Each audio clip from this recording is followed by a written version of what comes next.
So should you choose wired or wireless for your network? Hi, I'm Eric. I'm an enterprise network engineer, and I'm here to bring you tips and tricks for your home and small business network. Should you use wired or wireless for your network? My answer almost all the time is going to be wired. Generally, it's the most stable and reliable connection you can have. It's almost the most predictable. You can get the highest throughput speeds. So all in all, I'm generally looking for wired connections. Obviously, there are benefits to using wireless, very portable and flexible, and where you can get access. And there's many other benefits to wireless, but I think between the two, if I had to pick one, I'm going to pick wired. Now, what you're going to be using for access for your network is really going to depend on the capabilities, of your network and of the devices that you are using. One exercise you need to do is to determine what your capabilities are.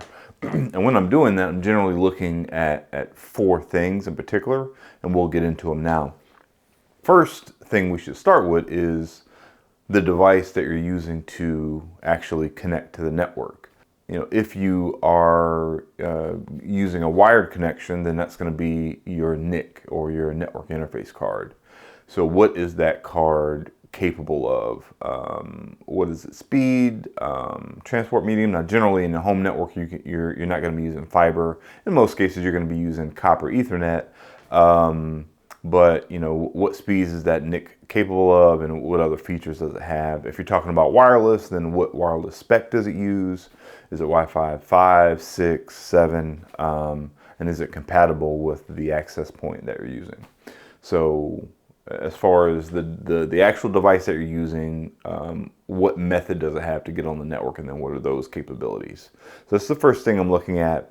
The second thing I'm looking at is the transport medium and what that's capable of. And so for a wired network, that would be the actual wires that you're using.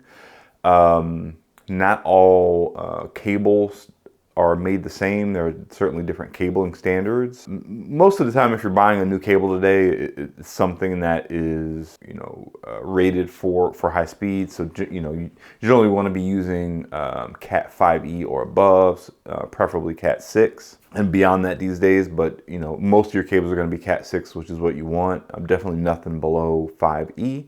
There are transmission constraints on some of those lower end cables or those older cables, and you won't be able to get the full transport speed that you would if you're using 5e or above. So and there's no real way to tell unless you're experienced from just looking at the cable as far as its color or anything of that nature. So you actually have to look at the writing on the cable to determine what category it is. And when I say Cat 6 or Cat 5e, that Cat is for category, and there's a cable specification.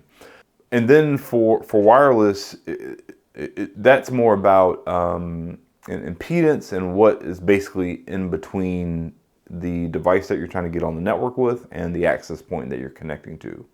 So what physical obstructions are in between your wireless device and then the access point, and that will kind of determine how well your connection is and what speeds you can get and all of that stuff. So those are the two things that you kind of have to consider, at least at a surface level, if you're trying to determine what you're capable of from a transport perspective.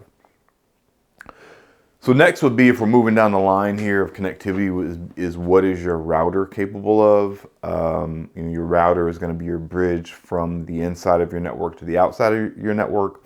A lot of times that router is going to be provided by your ISP or your internet service provider. What type of router is it? What speeds is it capable of? If we're talking about wired, can you get full gig? Can you go beyond that?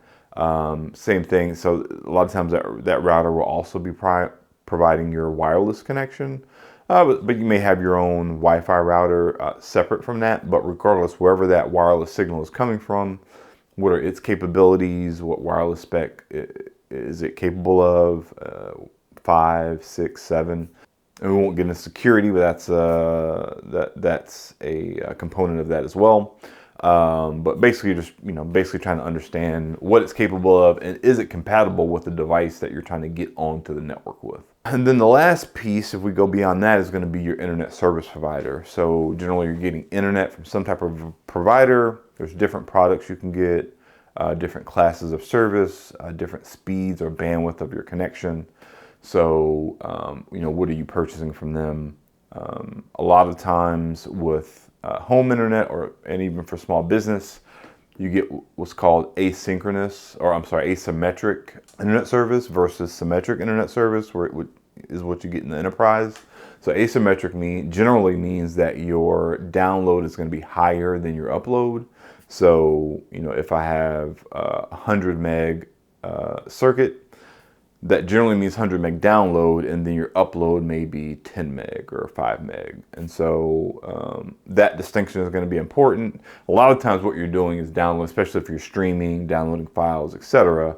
It's where that, having a high download comes in. But there are going to be cases where, at home you're going to be uploading things. You might be uploading something to YouTube, or maybe you yourself are streaming something outbound. And so understanding what that limit is for your outbound connectivity is going to be important too. So just understanding what that internet connection is capable of and what you're trying to do with it.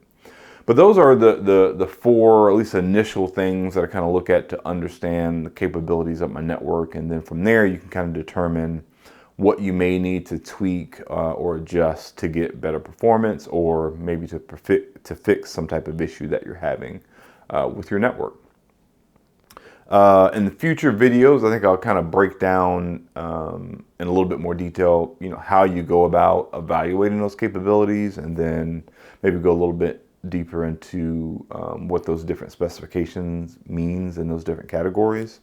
But for now, this is, just to go over high level what those items are. Again, if I had to choose between wired or wireless, I'm going with wired. The best connection for that for a home network is going to be just, with your Cat6 cable plugging directly into that router. It's going to be your best bet. There's some implications from a security perspective, but I think that's how you essentially get your best performance if you're plugged in. So that's going to be ideal. If you're using a wireless connection, I'm trying to have line of sight to my access point. So whatever my device, whether it be phone or laptop or tablet, having line of sight to the actual AP, or if the AP is on the router having line of sight to that device, so there's essentially nothing in between you and what's giving off your wireless signal. There's no obstruction there. So that's going to be your best bet for wireless. But given the two, even in those best case scenarios, I'm going to be choosing the wired connection. Are you having issues with your home network or internet? Let me know in the comments. If I can, I'll respond to your question, or maybe it will give me some fuel for future videos. That's all I have for this one. Happy networking.